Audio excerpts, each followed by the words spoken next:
Hello friends, welcome to the Point. Let's continue our discussion on water resources. Flood management.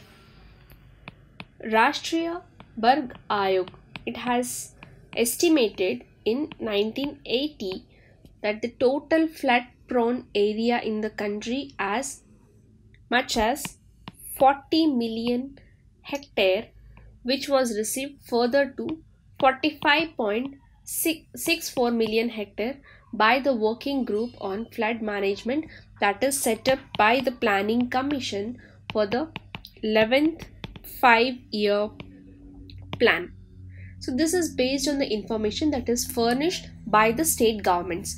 So the government of India, it has also been assisting the flood prone states in flood management and anti-erosion works for critical reaches by providing financial assistance to the state governments through a number of centrally sponsored schemes. Ganga Flood Control Commission, GFCC, a subordinate office of Ministry of Water Resources, River Development and Ganga Regeneration, with its headquarters at Patna. This was created in the year 1972 to deal with the floods and its management in Ganga Basin.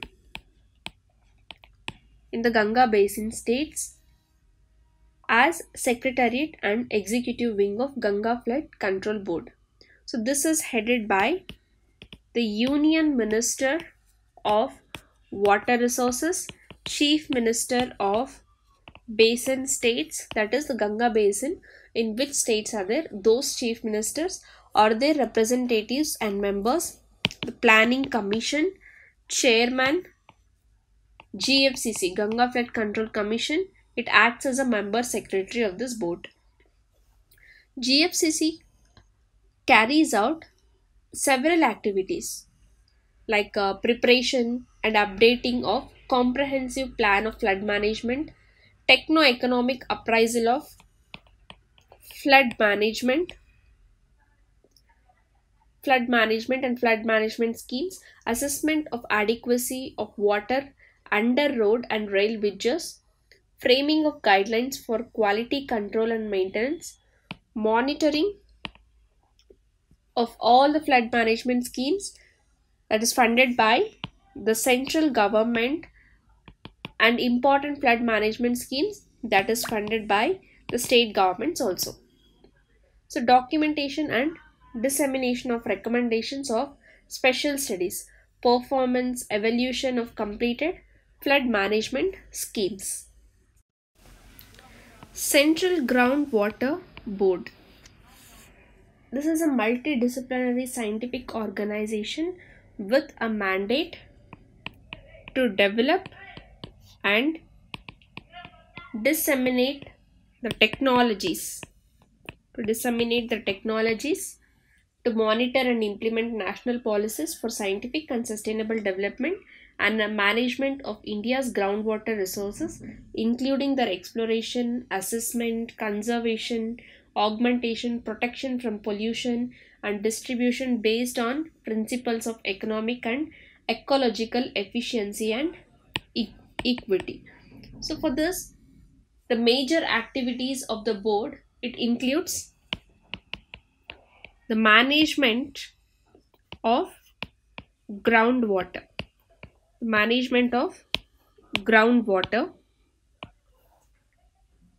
exploratory drilling, monitoring of groundwater levels and water quality through a network of groundwater observation wells, and also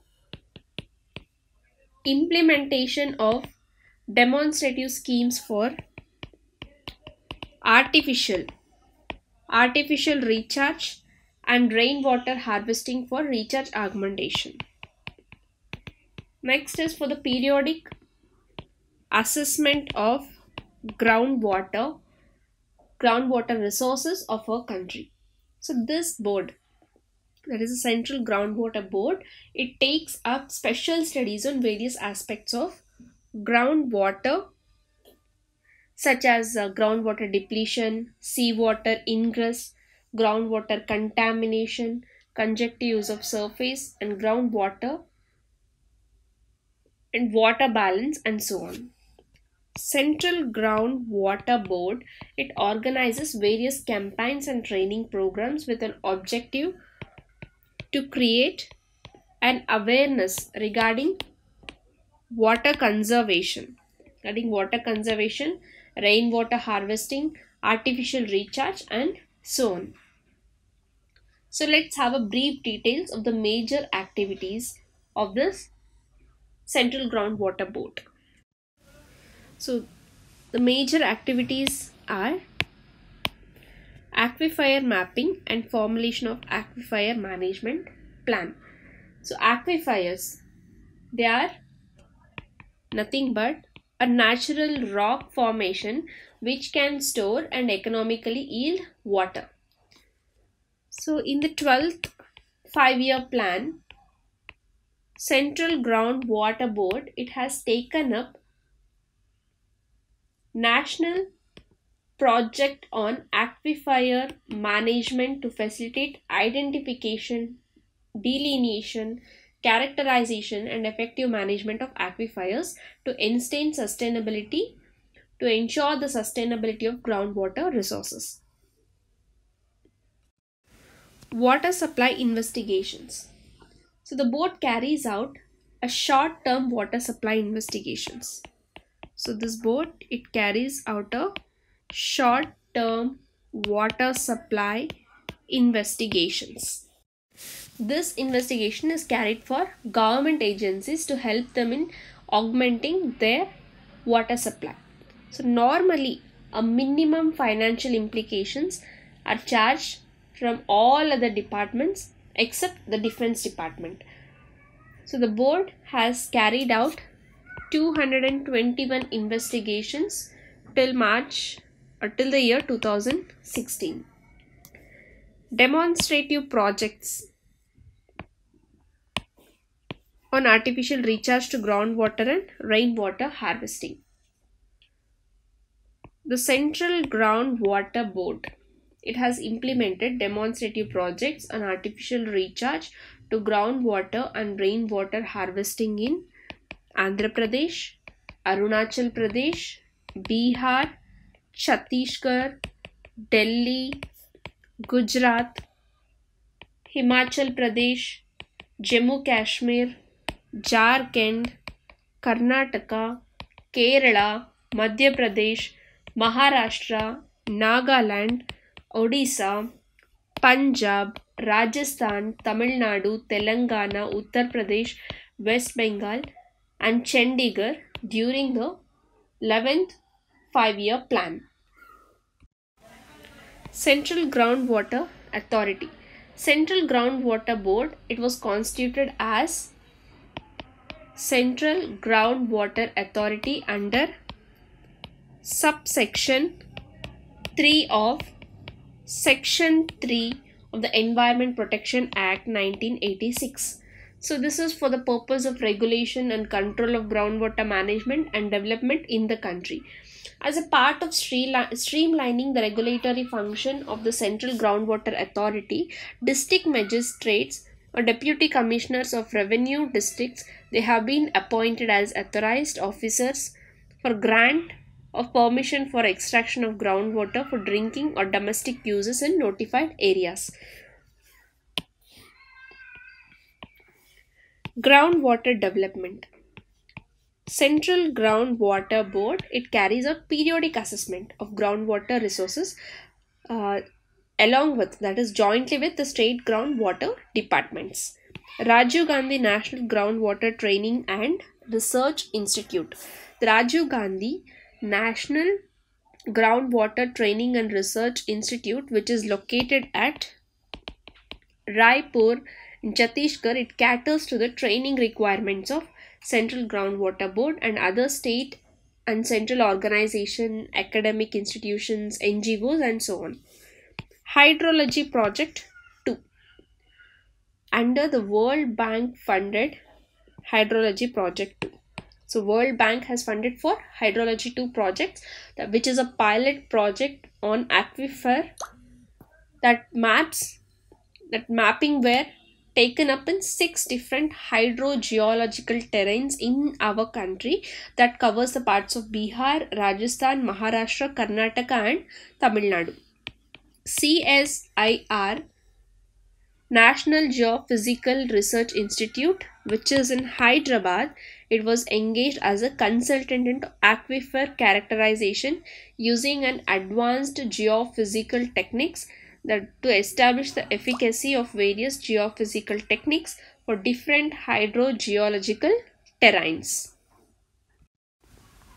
Central Water Commission. So this is headed by a chairman with the status of an ex officio secretary to the Government of India. So the work of the commission is divided in 3 wings. First one is design and research wing. Second one is water planning and project wing. The third one is river management wing. So the allied functions are grouped under respective wings, and each wing it is placed under the charge of a full-time member with the status of an ex officio additional secretary to the Government of India. So there is a separate human resource management unit that is headed by the chief engineer.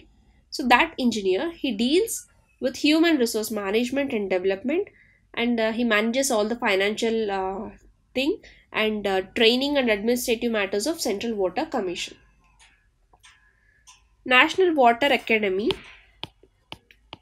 the training institute of CWC, Central Water Commission, is located in Pune for training of central and state in-service engineers, NGOs and so on. And the functions are directly under the guidance of the chairman. National Water Development Agency. So this was established in the year July 1982 by the Government of India as a registered society under Societies Registration Act 1860 under the Ministry of Water Resource, Rivers Development and Ganga Regeneration to study the feasibility of the links under peninsular component of National Perspective Plan. The National Water Development Agency, it is fully funded by the Government of India through a grant in aid. Subsequently, in the year 1990 to 1991, National Water Development Agency Society resolved to take up the studies of Himalayan component also. The agency functions with main objectives to carry out a detailed surveys and investigations of possible reservoir sites and interconnecting links, and also to carry out detailed surveys about quantum of water in various peninsular river systems and the Himalayan river system, which can be transferred to other basins or states after meeting a reasonable needs of the basin in a foreseeable future. So to do all such other things, the society may consider necessary, incidental, supplementary or conducive to the attainment of the objectives. National Institute of Hydrology. So this was established in the year 1978 as an autonomous organization under Ministry of Water Resources, River Development and Ganga Regeneration, is a premier and research and development institute in the country to undertake, aid, promote and coordinate basic, applied and strategic research and all the aspects of hydrology, that is in all aspects of water resource development. The institute's headquarters is at Roorkee, which is in Uttarakhand. So to carry out field related research covering different regions of the country. This institute has 4 regional centers. This institute has 4 regional centers. The 4 regional centers are located in Belgaum, Jammu, Kakinada and Bhopal. And there are 2 centers for flood management. And those 2 centers are at Guwahati and the other is at Patna. NPCC, that means National Projects Construction Corporation Limited. This was established in the year 1957 as a premier construction company to create a necessary infrastructure for economic development of our country. NPCC Limited, with quality management requirement of ISO for execution of civil works for thermal and hydroelectric projects, river valley projects and so many other projects. It includes even housing, roads, bridges and infrastructure projects. NPCC Limited, it has been conferred with Udyog Ratan Award. The year 2015 to CMD and Excellence Award 2015 by Institute of Economic Studies. It has also been assigned a credit rating of A+ by ICRA. NPCC is gearing up to achieve greater heights for Mini Ratna status also. And finally, vapco Limited, which means Water and Power Consultancy Services. vapco Limited, it is a Mini Ratna 1. Mini Ratna 1. It is a public sector enterprise under the aegis of this ministry. It is incorporated in the year 1969 under the Companies Act of 1956. Vapco has been providing consultancy services in all facets of water resources, power and infrastructure sectors in India and as well as in abroad. Vapco complies with quality assurance requirements of ISO 9001:2008 for consultancy services in water resources, power and infrastructure development projects. So this is all about the Water Resource Ministry in India. See you all in the next session with some other interesting topic. Thank you.